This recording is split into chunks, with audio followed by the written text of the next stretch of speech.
Bhuva swaha tatsaviturvarenyam Bhargo devasya dhimahi Diyo yo nah prachodayat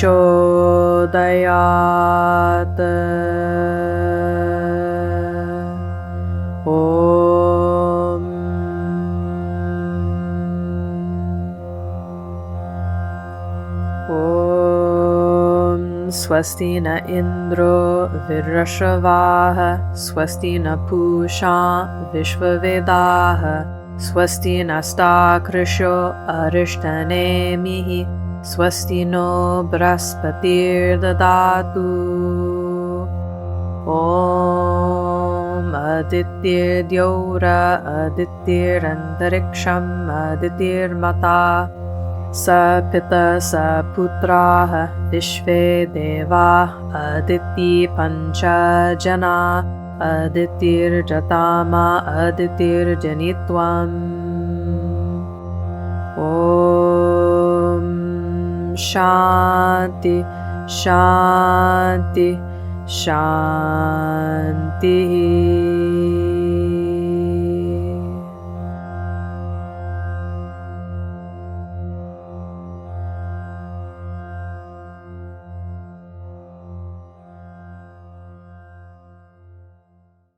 Hello, namaste, welcome to my channel and welcome to my video. Rig Veda Part 2, Creation Stories. If you stumbled across this video, you might want to watch Part 1 first because Part 1 contains all the background information. What is the Rig Veda? Where did it come from? Who wrote it? And so on. But today, we are going to dive right into the heart of this material, and I am going to read 6 suktas out loud in English that recount the creation of the universe. These suktas are Hymn 10.129, called Nasadiya, Hymn 10.121, called Ka, also called Hiranyagarbha, Hymn 10.190, I call this one Fervor, Hymn 1072, Aditi and the Gods, Hymn 1082, Vishwakarman, and Hymn 1090, Purusha. Then was not non-existent, nor existent. There was no realm of air, no sky beyond it. What covered in, and where? And what gave shelter? Was water there? Unfathomed depth of water? Death was not then, nor was there aught immortal. No sign was there, the days and nights divider. That one thing, breathless, breathed by its own nature. Apart from it there was nothing whatsoever. Darkness was there, at first concealed in darkness. All was indiscriminated chaos. All that existed then was void and formless. By the great power of warmth was born that unit. Thereafter rose desire in the beginning. Desire, the primal seed and germ of spirit. Sages, who searched in their heart's thought, discovered the existence kinship with the non-existent. Transversely was their severing line extended. What was above it then, and what was below it? There were begetters. There were mighty forces, free action here, and energy up yonder. Who verily knows, and who can here declare it? Whence was it born, and whence comes this creation? The gods are later than the world's production. Who knows then whence it came first into being? He, the first origin of this creation, whether he formed it at all or did not form it, whose eye controls this world in highest heaven. Verily he knows it, Or perhaps he knows not. Okay, first of all, this is not a story, this is essentially a riddle, but I started with this one right away because, for one, it showcases the ambiguity and the complexity of the material, and two, it contains metaphysical motifs, so I'm just going to point those out and draw some connections. Number one is water, specifically the unfathomed depth of water. So to me, this is a clear allusion to the endless ocean or the undifferentiated ocean, which is a recurring image in Hinduism. Number two is the line, that one thing, breathless, breathed by its own nature. Apart from it, there was nothing whatsoever. This reminds me of a verse from the Upanishads, and it goes like this. In the beginning, this was just the self, just one.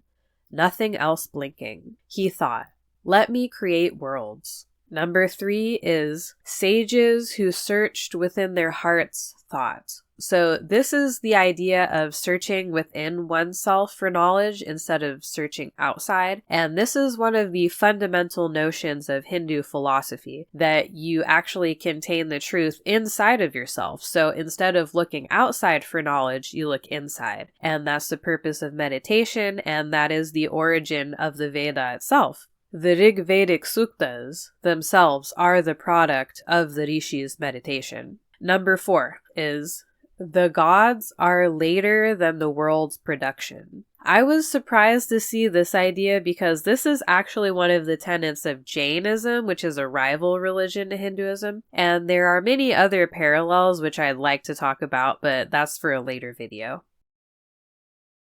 Hymn 10-121 is called Hiranyagarbha, which means the golden embryo in Sanskrit. This is a concept that modern Hindus are very familiar with. This is tied into metaphors about the sun and the egg, because they're both golden orbs, and metaphors about birth. This one also asks questions, but it's different because, first of all, it asserts that there is a supreme God, but it says that we don't know who he is. Hymn 10-121, Ka, also called Hiranyagarbha.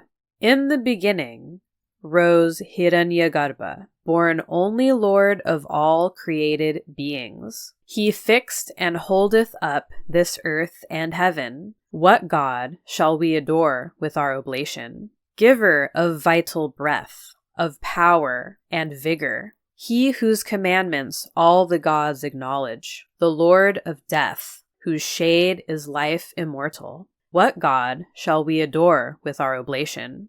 Who, by his grandeur, hath become sole ruler of all the moving world that breathes and slumbers? He who is the Lord of men and Lord of cattle. What God shall we adore with our oblation? His, through his might, are these snow-covered mountains, and men call the sea and Drasa his possession. His arms are these, his are these heavenly regions. What God shall we adore with our oblation? By him the heavens are strong, and the earth is steadfast. By him light's realm and sky vault are supported. By him the regions in midair were measured. What God shall we adore with our oblation? To him, supported by his help, two armies embattled, look, while trembling in their spirit, when over them the risen sun is shining. What God shall we adore with our oblation? What time the mighty waters came, containing the universal germ, producing Agni, thence sprang the gods, one spirit, into being. What God shall we adore with our oblation? He, in his might, surveyed the floods, containing productive force and generating worship. He is the God of gods, and none beside him. What God shall we adore with our oblation? Never may he harm us, who is earth's begetter, nor he whose laws are sure, the heavens' creator. He who brought forth the great and lucid waters, what God shall we adore with our oblation? Prajapati, thou only comprehendest all these created beings, and none beside thee. Grant us our heart's desire when we invoke thee. May we have store of riches in our possession.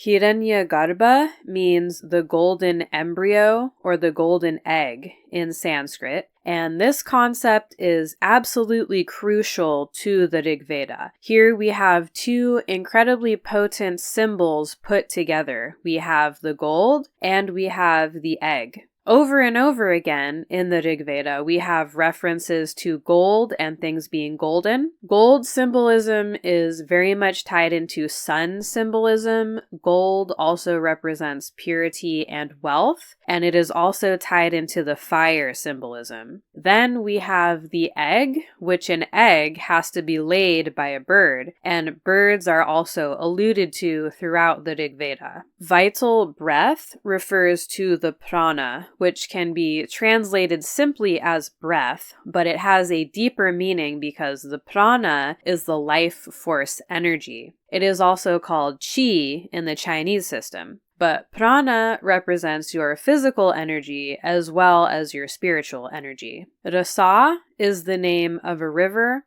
The two armies are the gods and the demons, but another interpretation is that the two armies are two opposing sides of the universe. So the two armies are the earth on one side and the sky on the other side. It gets even more complicated with this verse because in Doniger's translation, it doesn't say they look to him for help. Actually, it says they look to him for support, as in they want him to separate these two sides like a pillar and keep them in their place. And this is also a recurring idea that there is someone, a higher power out there, putting things in order and keeping them in their place. Again, we see the water, we see the floods, and we see this connection between water and fire, because it says the water contains Agni, which is the god of fire. This is a connection that is made over and over again, and to me it's a mystery. Honestly, I don't understand what the connection is, but I'm just letting you know so that you can speculate. Prajapati is the lord of progeny, where Praja means progeny and Pati means lord.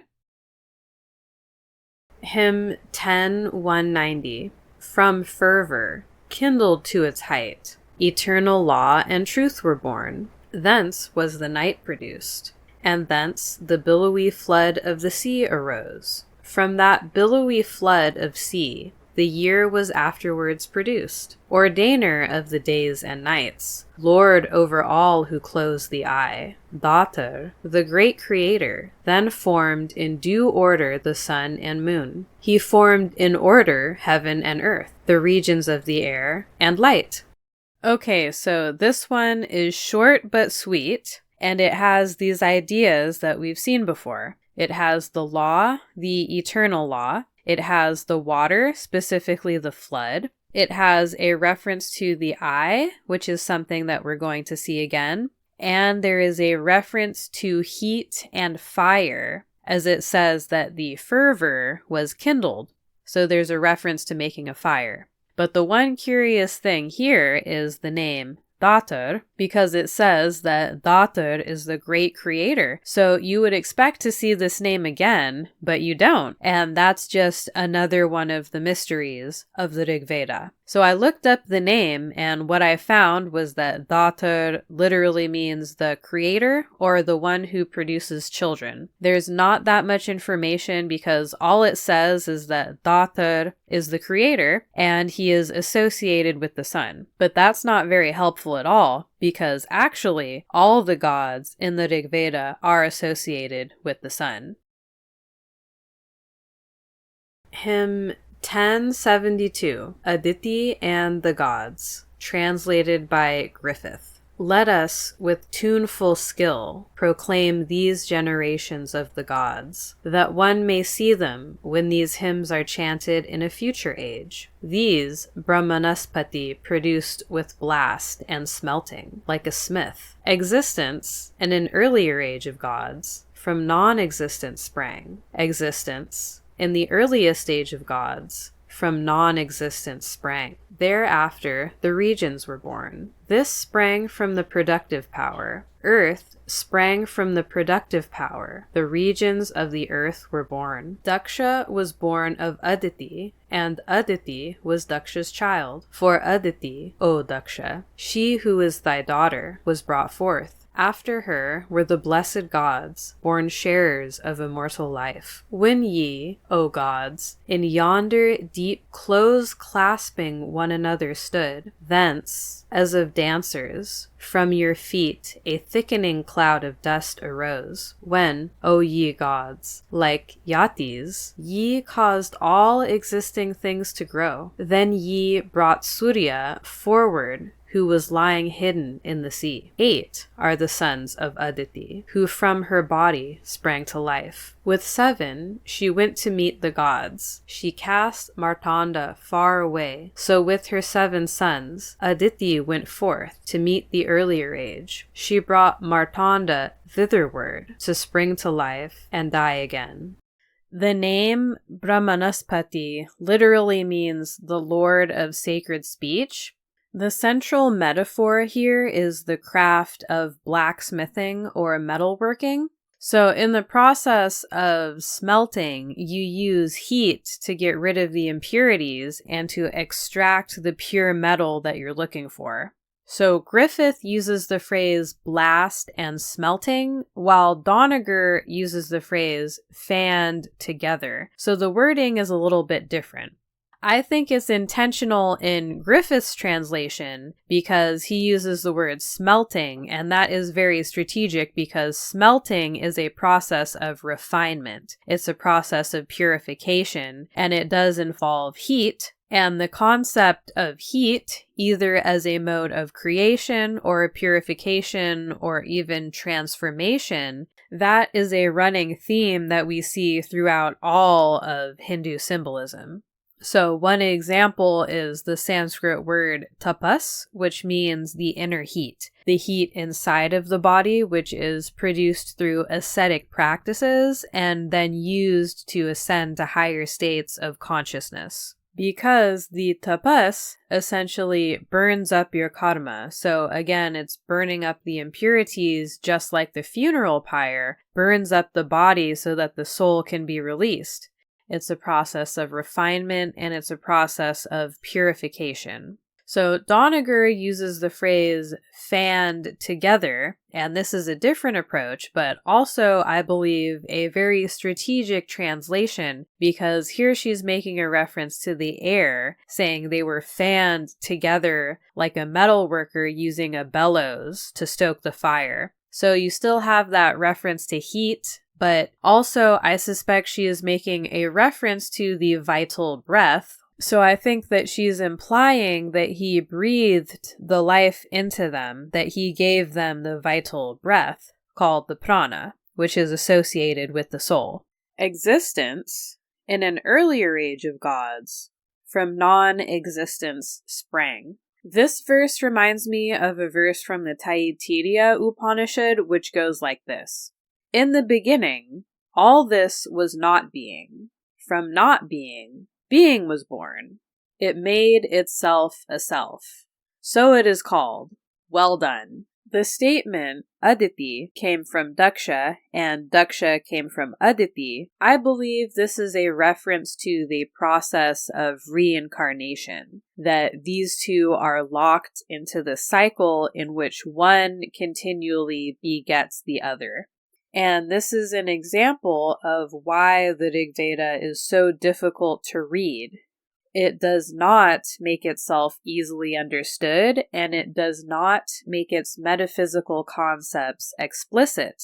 It has to be interpreted, and the interpretation can be a very intensive process. Let's talk about the figure of Daksha. Daksha is frequently mentioned throughout the Rig Veda, and he does pop up later on in the Puranas, because in a different age, just like the hymn says, there are multiple ages of gods. And in a later age, Daksha is known as the father of Sati. And Sati wants to marry Shiva, but Daksha doesn't approve, and that becomes a huge conflict. So let's talk about Aditi. Aditi here is identified as the mother of the gods, so she is absolutely crucial to the Rig Veda, and her name, Aditi, holds a clue as to the deeper meaning of the Veda. So if you want to go for the simplest explanation, you can just say, Aditi is the mother of the Adityas, the Rig Vedic gods. But if you want to go a bit deeper, then you look at the translation of the name Aditi, because Aditi literally means the unbounded one.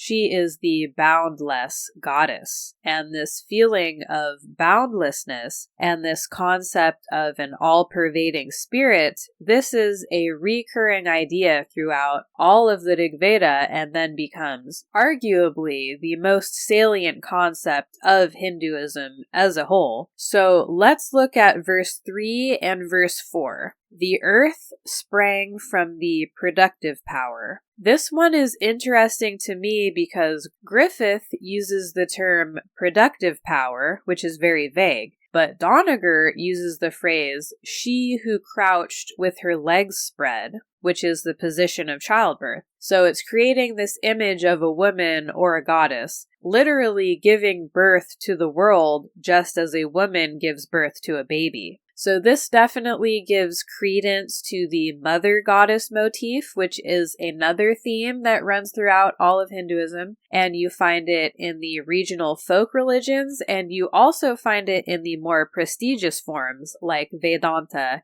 and Tantric philosophy. Now let's look at verse 6 and verse 7.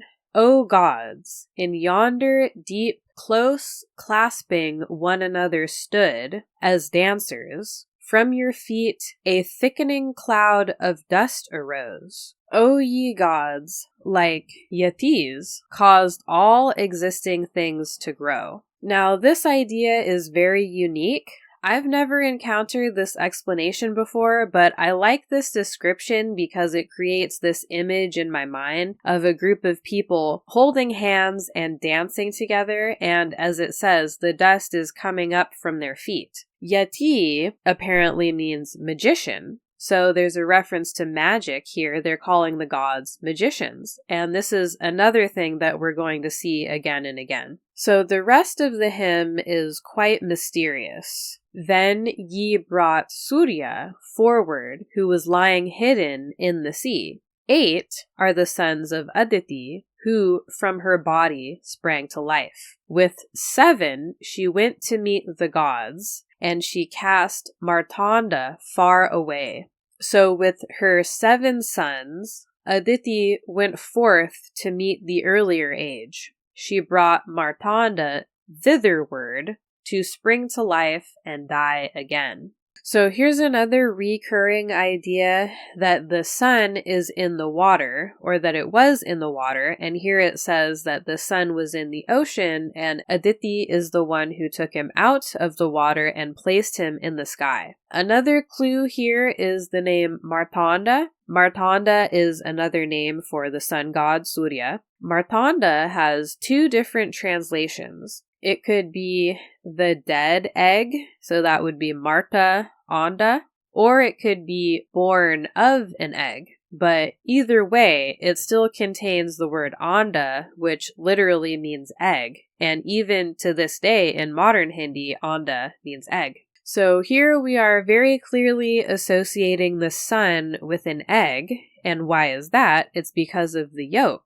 Because the yolk is a golden orb, just like the sun is a golden orb. And this is another clue as to the meaning of the sun being in the water. Because if the golden orb is the yolk, or the embryo, then the water could easily be the amniotic fluid, right? So here we have the water as the endless ocean, we have the water as the amniotic fluid, and the water is also reflected in the sky because the sky is a blue expanse, just like the ocean is a blue expanse, and the sun itself is reflected in the ocean as it sets over the ocean, and it appears to set into the ocean. So it appears to be going into the ocean at sunset and then rising out of the ocean at sunrise. And that's what I think they're getting at here when they say he springs to life and he dies again, that he's rising in and out of the water every day. So he's being born again every day. So I hope you can appreciate the complexity of the symbolism here, because they've essentially created this intricate web,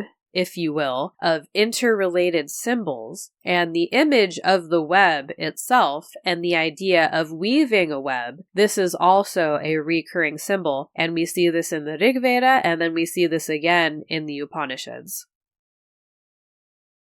Hymn 1082. The Father of the Eye, the wise in spirit, created both these worlds submerged in fatness. Then when the eastern ends were firmly fastened, the heaven and earth were far extended. Mighty in might and power is Vishwakarman, maker, disposer, and most lofty presence. Their offerings joy in rich juice, where they value one, only one, beyond the 7 rishis. Father who made us, he who, as disposer, knoweth all races and all things existing. For he alone, the deity's narn-giver, him other beings seek for information. To him in sacrifice they offer treasures, rishis of old, in numerous troops, as singers, who, in the distant, near, and lower region, made ready all these things that have existence. That which is earlier than this earth and heaven, before the asuras and gods had being. What was the germ primeval which the waters received, where all the gods were seen together? The waters, they received that germ primeval, wherein the gods were gathered all together. It rested set upon the unborn's navel, that one wherein abide all things existing. Ye will not find him who produced these creatures. Another thing hath risen up among you, enwrapped in misty cloud, with lips that stammer. Hymn chanters wander and are discontented.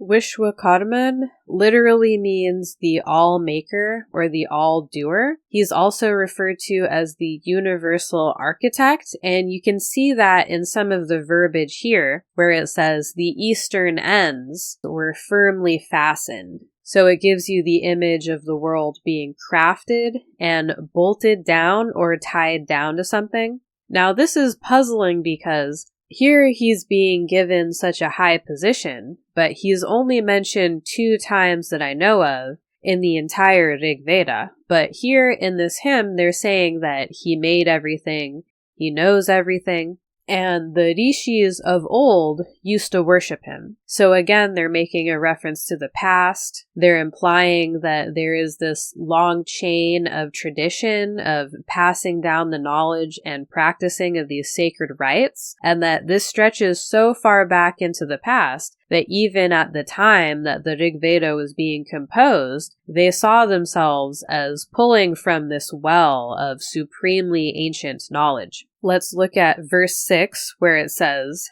"It rested upon the unborn's navel, that one wherein abide all things existing." So this description to me is highly suggestive of this image, which Hindus will know well as Sri Vishnu or Sri Narayana. Here he is resting in the endless ocean, and Brahma is emerging from his navel. And it gets even deeper because one of the meanings of Narayana is the resting place of all souls, or the destination of all souls. Now the hymn ends with verse 7, and this is where things get a little contentious, as they say, "Another thing has risen up among you. Hymn chanters wander and are discontented." So it looks like they're talking about some confusion, or there's some arguing going on. There's differing opinions and they're butting heads a little bit. But again, the curious thing is that I can't find any other reference to the situation in the text. So there's another mystery for you. The last hymn is Purusha Sukta, hymn of the cosmic man, presented without commentary. Purusha has 1,000 heads, 1,000 eyes, and 1,000 feet. He pervaded the earth on all sides, and extended beyond it as far as 10 fingers. It is Purusha who is all this, whatever has been and whatever is to be. He is the ruler of immortality, when he grows beyond everything through food. Such is his greatness, and Purusha is yet more than this. All creatures are a quarter of him, and 3/4 are what is immortal in heaven. With 3/4, Purusha rose upwards, and 1/4 of him still remains here. From this he spread out in all directions, into that which eats and that which does not eat. From Purusha, Viraj was born, and from Viraj, Purusha was born. When he was born, he ranged beyond the earth, behind and before. When the gods spread the sacrifice, with Purusha as the offering, spring was the clarified butter, summer was the fuel, and autumn was the oblation. They anointed Purusha, the sacrifice, born at the beginning, upon the sacred grass. With him, the gods, called the Sadyas, and the sages, sacrificed. From that sacrifice, in which everything was offered, the melted fat was collected, and he made it into those beasts who live in the air, the forest, and in villages. From that sacrifice, in which everything was offered, the verses and chants were born. The meters were born from it, and the formulas were born. Horses were born from it, and those other animals that have 2 rows of teeth. Cows were born from it, and from it the goats and the sheep were born. When they divided Purusha, into how many parts did they apportion him? What did they call his mouth, his 2 arms, his thighs, and his feet? His mouth became the priest caste. His arms became the warrior caste. His thighs became the workers, and his feet became the servants. The moon was born from his mind. From his eye, the sun was born. Indra and Agni came from his mouth, and from his vital breath, Vayu was born. From his navel, the middle realm of space arose, and from his head, the sky evolved. From his 2 feet came the earth, and the quarters of the sky became his ears. Thus they set the worlds in order. There were 7 enclosing sticks for him, and thrice 7 fuel sticks, when the gods, spreading the sacrifice, bound Purusha as the sacrificial beast. With the sacrifice, the gods sacrificed to the sacrifice. These were the first ritual laws. These very powers reached the dome of the sky, where dwell the Sadyas, the ancient gods.